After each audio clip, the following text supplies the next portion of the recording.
are back in League of Legends. So I queued up, landed in the jungle, the band phase has completed, and if you look at the window right there, you can see how long I've had to wait to get into this damn game. Now, this is a post-game commentary.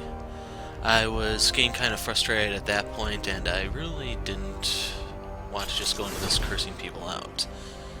But anyway, I'm going to play Kindred in the jungle to show off the new Bloodrazor, and the other thing of note is Kog'Maw is going to build it as well. If you notice, he's packing Smite. I will try to highlight that during the loading screen, but for those that are kind of new to the game, and by new I mean Season 3 or beyond, you may not know that there was an item for junglers called Madred's Bloodrazor in Season 2 and Season 1. And the item is basically the exact same item we have now. For some reason, Riot decided to bring it back, and well, it's not going to be allowed to stay in its current form because it's run into the exact same problem that the Bloodrazor had in Season 2, where AD carries, primarily Kog'Maw, built it. And if you notice, the enemy team has locked in Mundo, so the percent HP shred from the Bloodrazor is just going to ruin his day. To make it worse, Kindred has percent HP damage on her E and her passive, Kog has it on his W. It's just not going to be a good game for Mundo. Now, in case you're wondering, it has been exactly 1 month since the last Kindred game, and I wanted to, my original plan was to bring out Nocturne to showcase this, but unfortunately the item actually isn't as good as the Devourer was on Nocturne. As such, I'm trying to tinker around with my build, my runes, masteries, and so on to try to find something that works for the Spook, because he's in a really bad spot right now. So, right here we're waiting on the loading screen. Unfortunately, it looks like it's going to be a black screen for a little while. There it goes. So the enemy team has Ziggs. Right there I'm trying to showcase Kog has Smite, so we're going to get a little dose of Season 2 for those of you that weren't there. Now, Ziggs is really annoying in how much he can install your sieges, and unfortunately he's the single best sieger in the game with his mage update. I definitely say he's overtuned, but luckily people don't seem to be catching on to that just yet. Basically, once he has his satchel charge maxed, you don't have towers anymore. As soon as the team just organizes to put up a medium-level siege, even a low-level siege would suffice, Ziggs is going to start knocking crap down. Anyway, we have Annie top. If you notice, Annie, Zyra, and Anivia are all packing Thunderlords. I'm packing the Strength of the Ages so that I can get some defensive stats. Unfortunately, while the Bloodrazor is pretty good on Kindred, she still runs into the problem of falling off late unless you can get a lot of passive stacks, and I have some mixed success this game regarding those. So anyway, Mundo is in the same camp as Darius, for those of you that have seen the previous Kindred video. Basically, he's an immobile top laner, which means I'm going to tag him as soon as I hit the rift. That way, my passive will start to run its cooldown. And I'm going to go ahead and jump him as soon as I clear my second buff. So right here I was trying to figure out what all changed on Kindred. Her Q was nerfed, her W was buffed, and I'd say in the grand scheme of things she was buffed overall. It's just that her early game took a bit of a hit, but she's a little bit better for the later phases. She still does fall off though, don't get me wrong. Now, in case you're wondering about my thoughts on the Bloodrazor, I'm not really that impressed by the item. And if you want to know why, let's do some numbers. So we're going to be generous and say the AD carries will have 2,000 hit points at level 18. Bloodrazor does 3% max HP damage. So, let's see, 1% of 2,000 is going to be 20, so multiply that by 3. We're going to be dealing about 60 damage on hit with the Bloodrazor. And if you remember how the Devourer worked, you'd say, hey, that's actually comparable damage, so what's the big deal? Well, the problem is the phantom hit. This Bloodrazor offers nothing to compensate for that. So, to explain it, the old Devourer gave you attack speed, Bloodrazor gives you that, gave you some additional damage, Bloodrazor also gives you that, but the big problem is the old Devourer also gave you the Phantom Hit. Current Bloodrazor doesn't give you anything.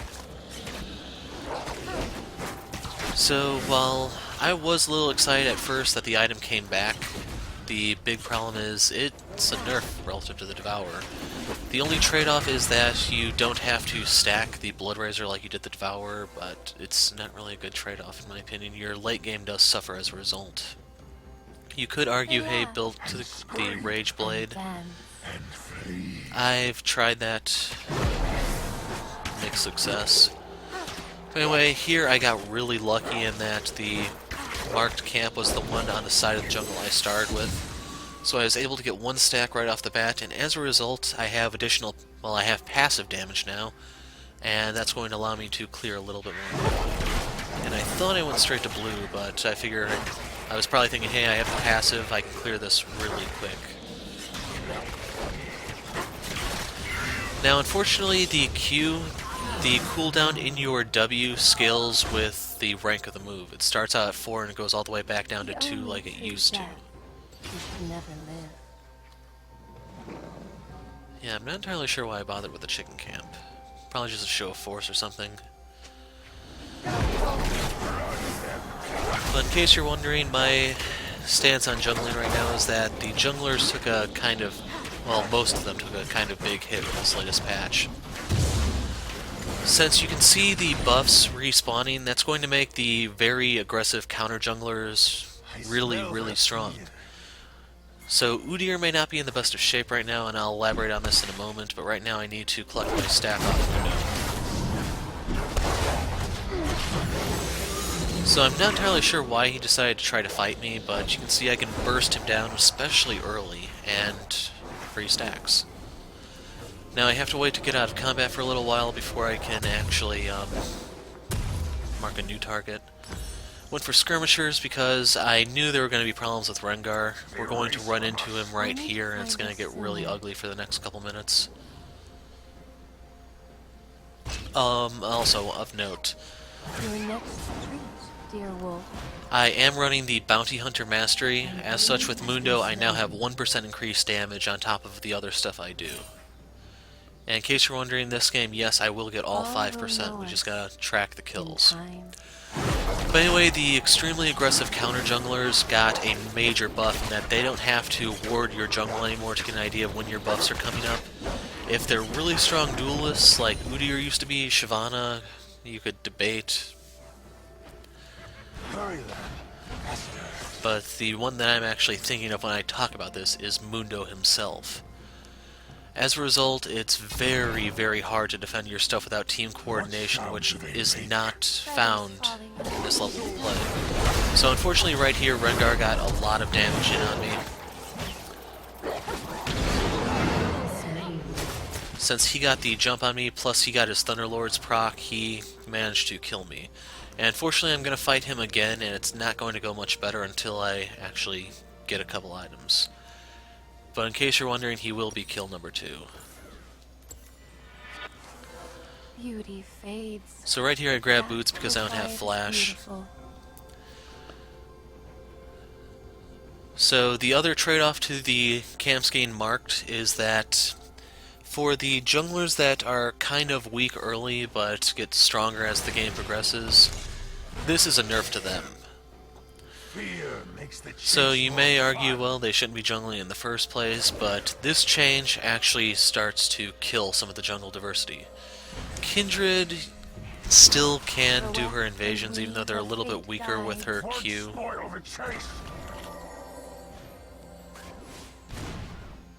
It's just, this is a really bad move on Riot's part, and in reality I think we'd just be better off if you pack Smite, the enemy can see you at all times. As ludicrous as that sounds, that's kind of accurate compared to the situation we're in right now. So right there I was a little disappointed in Anivia that Ziggs managed to get to me before she did, and she was closer. But anyway, I am going to go get Those Rengar who back let for us this. grant us the most power. It's going to take a while for me to get Ziggs. He's going to be the final stack of my Bounty Hunter.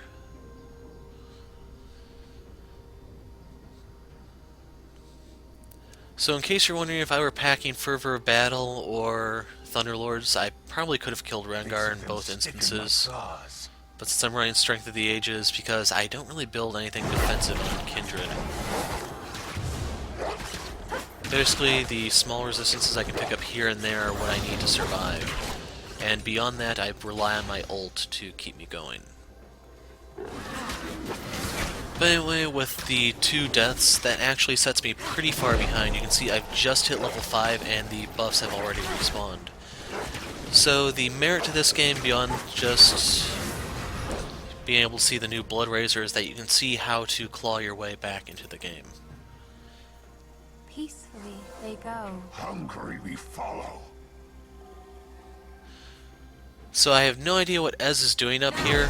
I went ahead and went on this because I was thinking, okay, either if he comes back, that means my team's going to go punish the bot.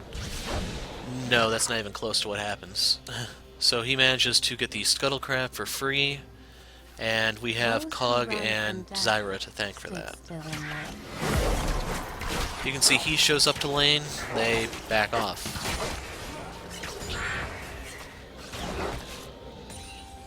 Luckily, Annie is going to be doing wonders for us, so we have that going for us. I smell prey.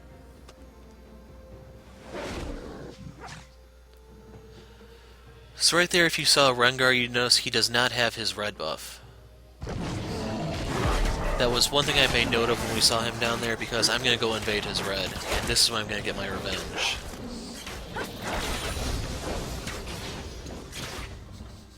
So the other bad news for Rengar is now that I have my ult, it's going to make things a lot harder for him.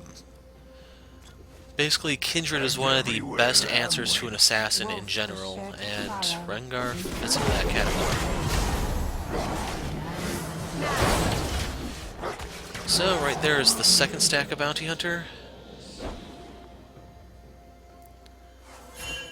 Tomorrow, And his red isn't up. never a promise.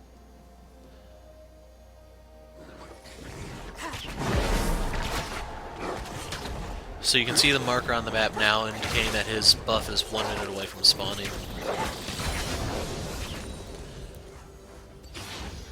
Still, I knew I was right in that he was going to be in the top side of the jungle. It's just Follow the tracks. I didn't have the timings perfectly down pat.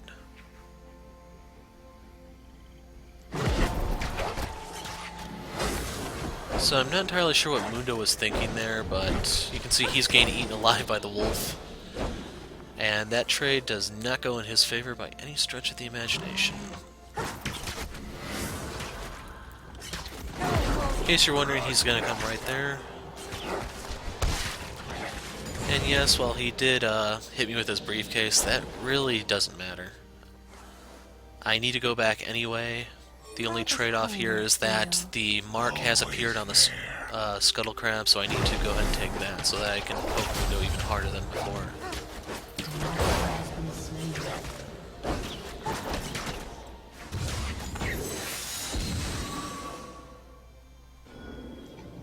So here comes Rengar.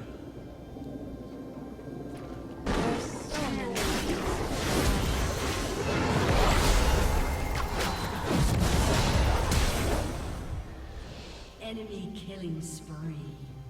And he's actually going to hang around the jungle for a little bit.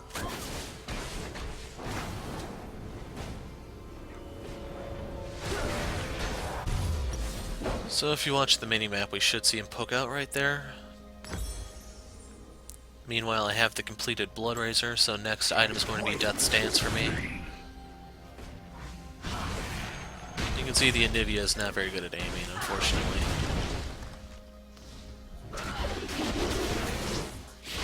All things linger. In our shadow. So unfortunately I don't have Flash. I was kind of hoping I can get Ziggs real easily to get another stack of my passive, but he backed out. And if you notice, the chicken camp just got marked. So we know Ziggs had to go Shall back. we, dear wolf?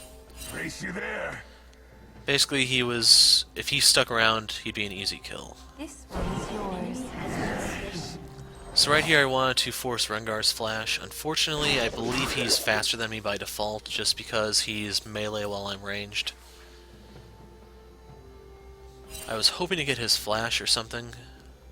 None can hide. Let's see that I at least force him away so that he has to A, not farm, and B, wait even longer to recall so that he can come back.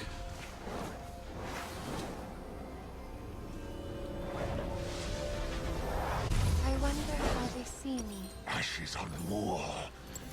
So right here I was grabbing a pink ward in the event I could actually encounter Rengar while he's ulting to reveal him. We are going to have that issue in the bot lane momentarily, you'll see, but I don't end up using my ward because of various circumstances. So right there you can see Ziggs is roaming the top half of their jungle searching for me. Basically it's one of those things where I waste some of his time since I already made my getaway.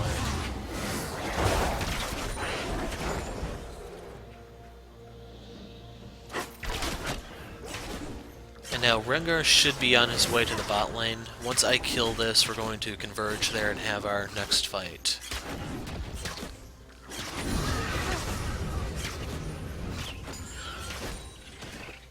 I'm not sure what you're supposed to max second exactly. I opt for the wolf, Run or lie. but I'm not sure. So the black shield is down, I go on board. So a stack from my bounty hunter as well as getting a shutdown from the team. Hog kills him, giving me the passive stack off Rengar. And just like that, we got 2 of them for free.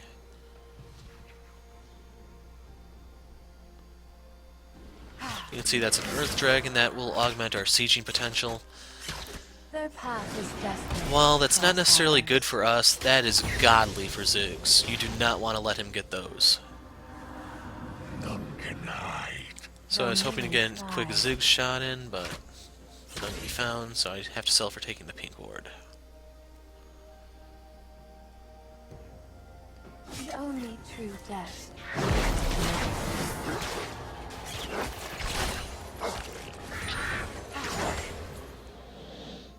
So the golems are marked. I think Rengar at this point is just trying to deny me as many passive stacks as possible rather than being an aggressive jungler. And as such, it is setting him back a little bit. How long will we be together? Forevermore. If you notice, I walked over a pink ward. I was more concerned about getting a ward over here so I could see Rengar. I didn't really care about that pink until I had vision over there. All will know us in time. So now that we have the vision, I know I'm safe to actually sit there and shoot the thing to death, and... okay, I do get this, and this is where Mundo's going to have an interesting ordeal.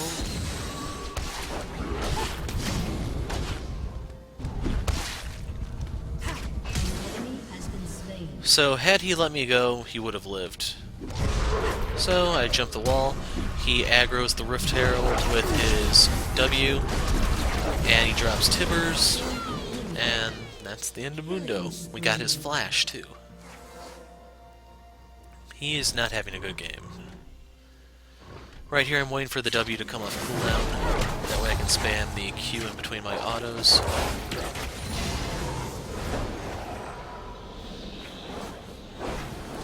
And at this point, I don't know if I would have been better off going for the Zeal, stopping the death stance and just gaining the crit and movement speed. Instead, I do settle on getting the Boots of Swiftness. I would have liked to get the Distortion Boots so I could flash more, but enchantments are gone for some reason. Based on what Riot was saying, from the sound of it, I was like one of the only people left who would build distortions.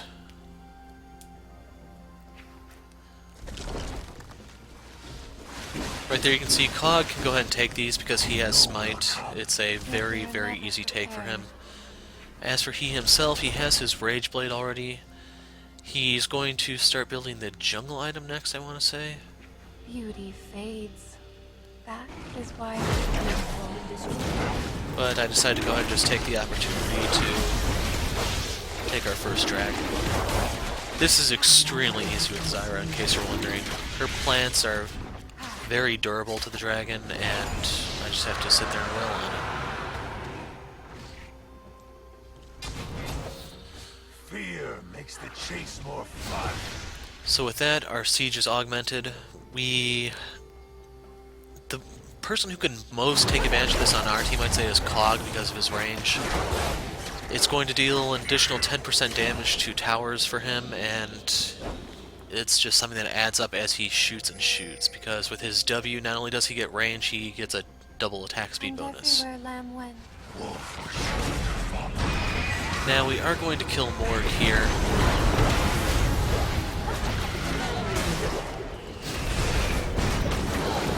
And unfortunately I couldn't get my ult out before Rengar finished me off. But we still kill Rengar, I get the assist. And I'm locked in on Ez. I'm not entirely sure why I chose him in retrospect, but the main reason why he is not a good pick, in case you're wondering, is because while you can slow him with your E, he has his Arcane Shift and potentially Flash to create a lot of distance really fast. Those who dread us grant us the most power. And depending on what build he goes for, it can be very easy for him to hit 40% CDR, so it's not like his E is going to be on a very long cooldown.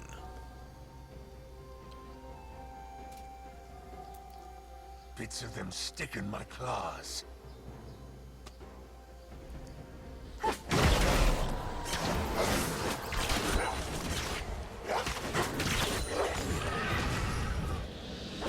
Now, on the topic of junglers that we were talking about earlier with Mundo, I think the Cinderhulk was buffed. And scream. The change is it does less damage before 6, but it does more damage every level after 6, and the thing is, you generally don't get your jungle item before level 6. Like, I want to say it was like level 7 or 8 when I got mine, so it's actually a buff to the damage aspect of the Cinderhulk. Those who run from death stood still in life. So right there, Nivea got us the Scuttle. Right there, Rengar dies. Right there, Ziggs died. Unfortunately, Ezreal is my mark. Or wasn't Ziggs, that was my marked. No, I changed to Rengar and it just didn't finish processing before he died. So right here, Mundo teleported in. And fortunately, between my Focus Fire and Cogs, he melts. And it's only going to be getting worse, I'm afraid, because I am going to build an Executioner's Calling.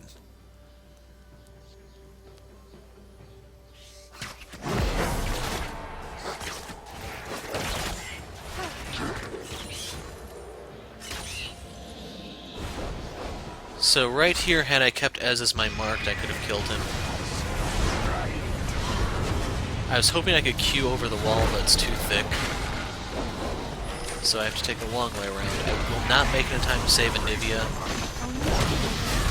But right there I got Ez, that's another stack of my Bounty Hunter. So far we have Mundo, Rengar, Ez. We don't have Ziggs. I got Morgana. Never a promise. So Ez right there put us at 4%. The only one left is Ziggs.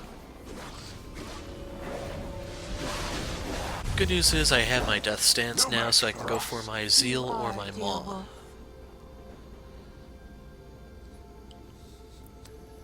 And to be honest, with the Morgana on the enemy team, I should have looked at a QSS, but it's one of those hindsight things.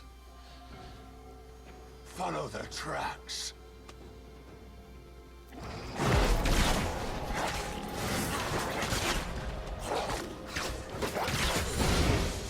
So I'm a little hesitant to give the blue buff to Anivia right now because I don't really trust her to make any moves off of it.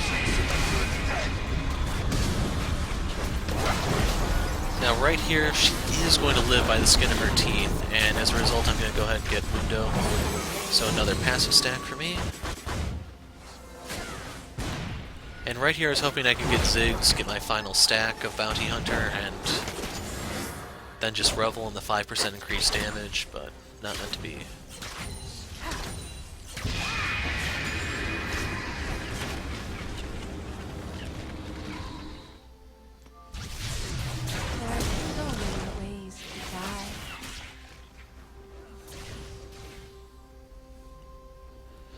Now, I wasn't expecting anything to be done on the top lane because Wait for them to we should have been at an impasse, neither side able to hurt the other one. And as such, I decided, hey, I'll go mid, get the CS, try to push to the mid tower. That type of deal.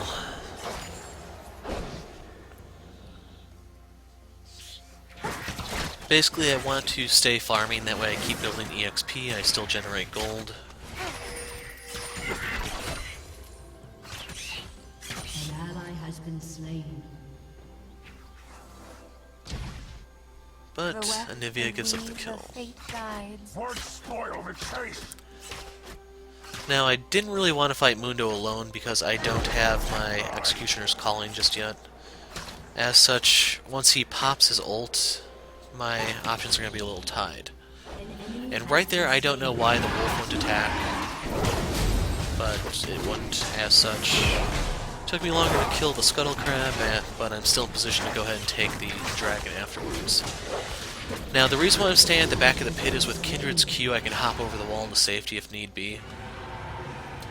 But in my opinion, that's easily the least valuable of the dragons. Right here you can see what I mean by Mundo's just going to get out safe. In case you're wondering, that was the Cloud Dragon. It gives you 15 flat movement speed outside of combat, so you can move around to get in position to fight, and that's kind of it.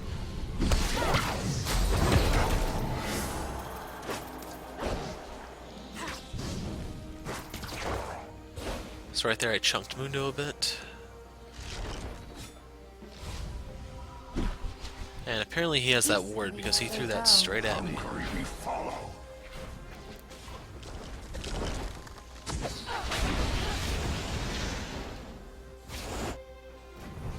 Wolf chases what does not willingly go.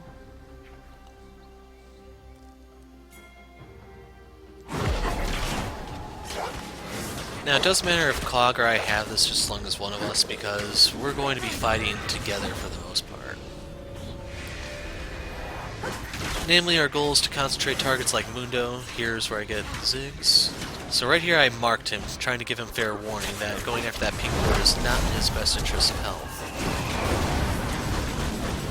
So he becomes a stack of my passive as well as my final Bounty Hunter stack. So with his death, I'm now at 5% amplified damage. You can see Cog was moving to back me up, it's just he was a little too slow. And for both the passive stack and the Bounty Hunter stack, I have to say that was well worth my flash. Unfortunately, Death's Dance is messing with my recalls a bit. That is something I'd like to see adjusted about the item, but I don't think Riot really cares. So right here I have the Zeal for more movement speed as well as a little bit of attack speed and crit. Now, normally if I don't have to build Executioner's Calling on Kindred, I think I would go for the last item being an Infinity Edge maybe, or some other specialized item. If you can get the Infinity Edge, you don't really fall off as bad. That's probably the best way to put it. And if you don't go for it, you are racing the clock. You need to either get a lot of passive stacks, or you're not going to do much.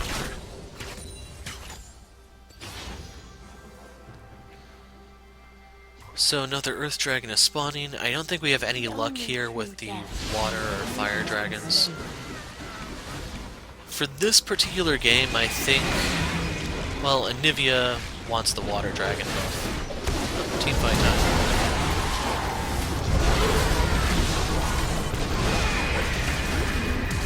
So right there we force Mundo out. And Ez is going to get chunked right here by Anivia.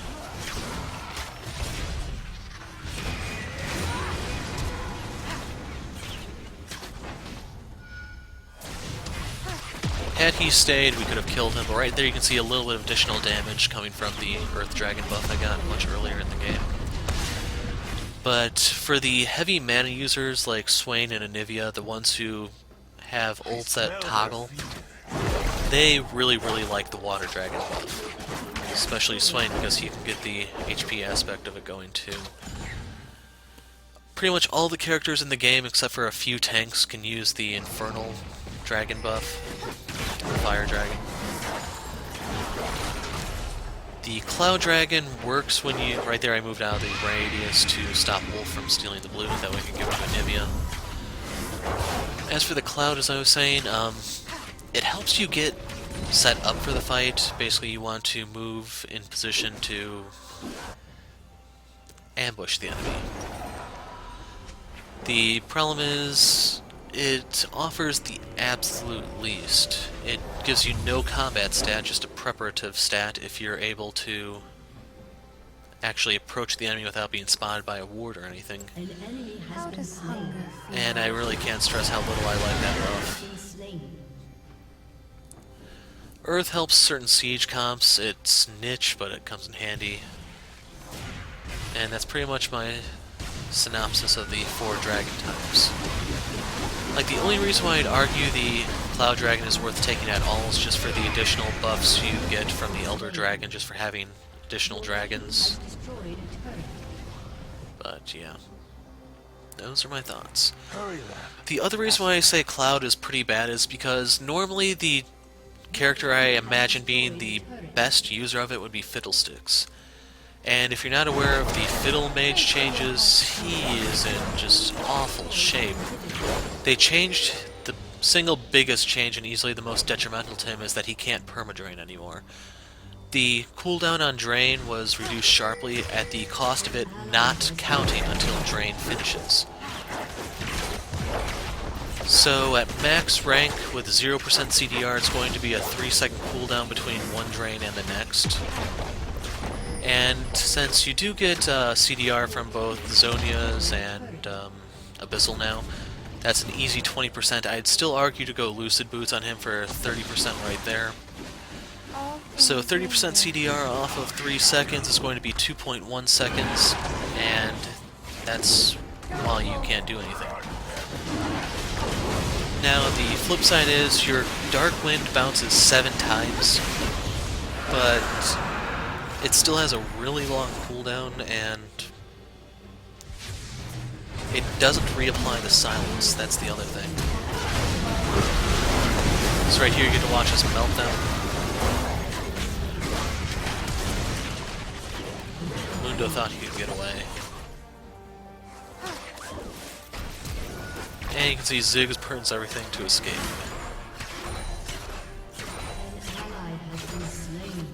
So right here Rengar dies to Cog, or no, Zyra. Down. So he technically did deny me a passive stack there. Now, Fiddle also has a new passive. I don't remember what it was exactly, but it's kind of lackluster if I remember. I think he gets like movement speed if he stands still for half a second. Basically, I think they want you to run really fast while you're channeling off of Crowstorm. They also made Crowstorm work so that you don't have to switch to manual cast. You can keep it on smart cast. Basically, if you watch any of the previous Fiddle videos on the channel, you'll notice I always turn the R off SmartCast because of that. They finally addressed it, but at the cost of his drain, I don't really think it was worthwhile. He needs some serious buffs to compensate for what he lost there. I wonder how they see me. Ashes on war. So I would like to kill that pink. The problem is we do know Mundo's in the area. We don't have eyes on Rengar or anyone. It's very easy to get myself killed, and I went in on that. Those who dread us, grant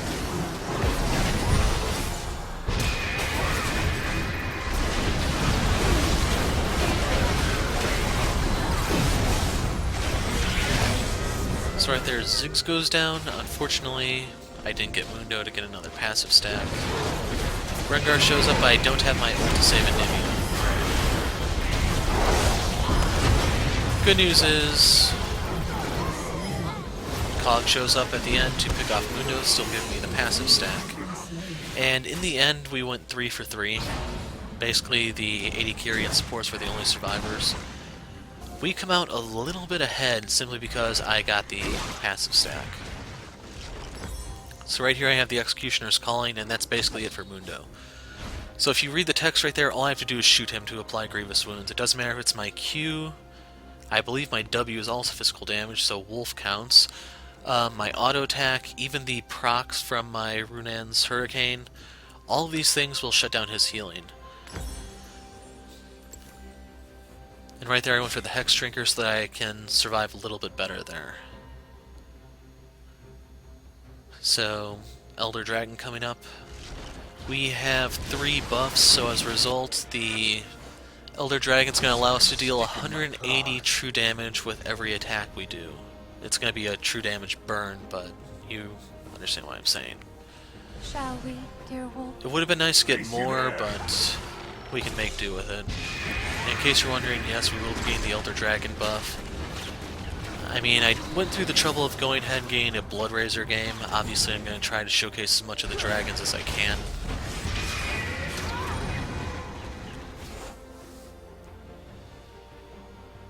Those who run from death stood still in life. And right here I was hoping to get Ziggs, but he was already on the move. Still got a satchel, which is a small compensation. With the change to mana regen, that actually is a little bit bigger than it used to be.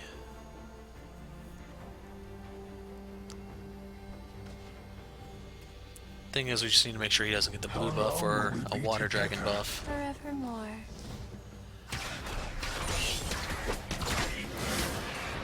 Unfortunately, with the way that mana items did change, the water dragon buff is very, very valuable for AP casters who stack mana. So if you build a Rod of Ages or even a Tear of the Goddess, you want water dragon. It's really that simple. So right there, a fight went down in the top lane. We lost 2 guys. Now we lost Annie. As a result, Cog and I decided to just go retake the inhibitor. That way they have to stay within their base. And Cog got clipped, I'm afraid. So while that tower really is like 1 shot away from death, it's not really worth it to go over there at the moment.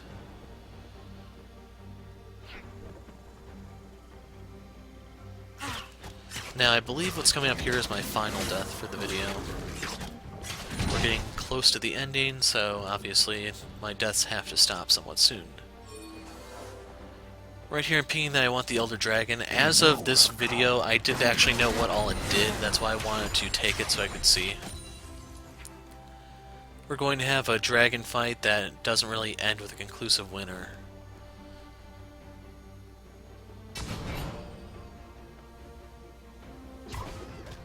I should also mention Blue Trinket got nerfed.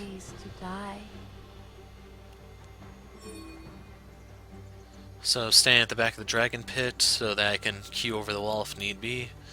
You can see the Goon Squad rise. And I wasn't attacking there because I was clicking on Rengar for 1, and I was hoping the attack move would have made me shoot the guy closest to me. Fortunately, that wasn't exactly the case. So there goes Ziggs. Rengar shows up. Now if you notice, he died giving me an assist, and therefore I got another passive stack.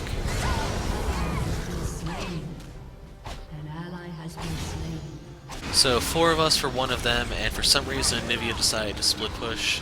Had she been there, I think we probably could have aced them, but the important thing is, they can't take the dragon off of that. Instead, they have to recall, and that gives us a little time to respawn and regroup.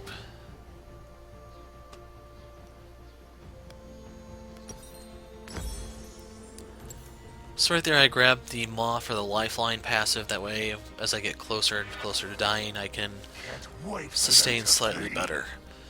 Plus it also gives me a little bit of armor penetration to deal with Mundo. I'm not going to have a lot until I could actually finish the Mortal Reminder.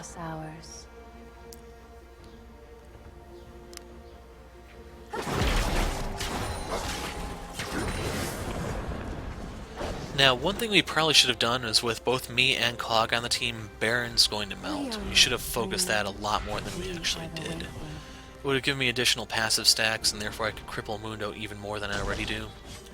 So right here, pay attention to the Scuttle Crab. I'm moving specifically to make sure that it stays between Morgana and me, so I don't have to worry about her Dark Binding.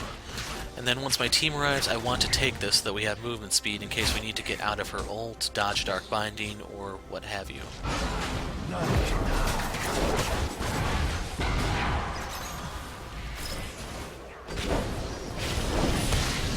So right there, Mundo popped his ult, but grievous wounds are going on him. That's why he's not healing if he would get his life bar. Right there, I put up my ult just in case there's a re-engage. I get to clip Mundo again. You can see he has no more healing. And when it was all said and done, 3 of them went down. Unfortunately, Ziggs lived. And they being Riot, advertised this being as strong as the Baron. Thing is, Kindred melts it just like the Baron. You can see even though Cog and I are in such bad shape, it's still an extremely easy take for us.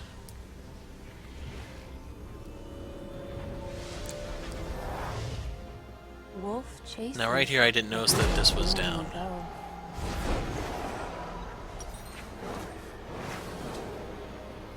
You can see I'm short on being able to get the Mortal Reminder. Like I said earlier, it would have been better for me to actually get an Infinity Edge just for my DPS prospects. The thing is, in order to shut down Mundo, I had to go for this.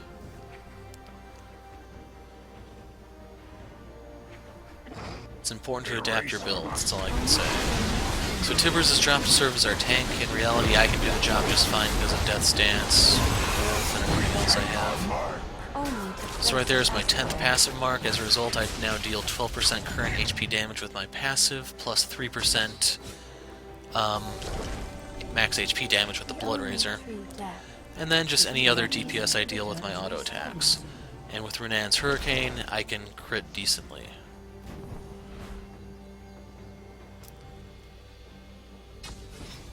I smell their fear. So right here is going to be our final battle, I believe. Nivea insta-gives Morg. Now that he's in egg form, I'm standing here guard because I know Rengar's on his way. You can see the exclamation mark. He shows up. I kill him. We kill Mundo. He has no healing anymore because of my Executioner's Calling. And right there you can see how much damage Ziggs took from me, just with the way I'm so fed in terms of passive stats. Ziggs is so frickin' squishy. He doesn't have a lot of HP, but it still hurts. What sound do they So right here I'm trying to point out to them that Annie is actually our primary source of DPS. They don't believe me, but the endgame stats will paint a different picture for me, don't worry.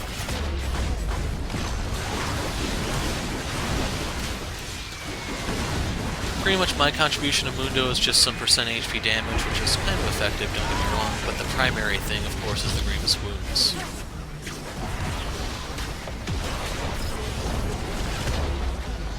Right there you can see Annie insta-gived Ezreal. And that's all, folks. So we get to see some endgame stats, and you also got to see Kindred with the new Bloodrazor, some jungle stuff. And like usual, we have to dance on their base so that they know who the boss is.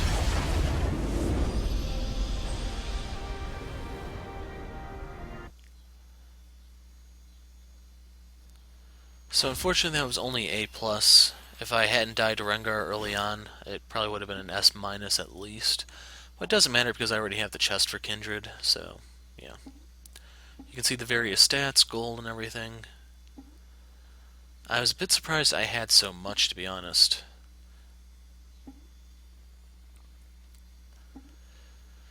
But anyway, damage dealt champions, you can see Annie is our primary, I'm the secondary. Kind of surprising Cog did so little, but yeah, it happens. Ziggs being their primary, Mundo being their secondary.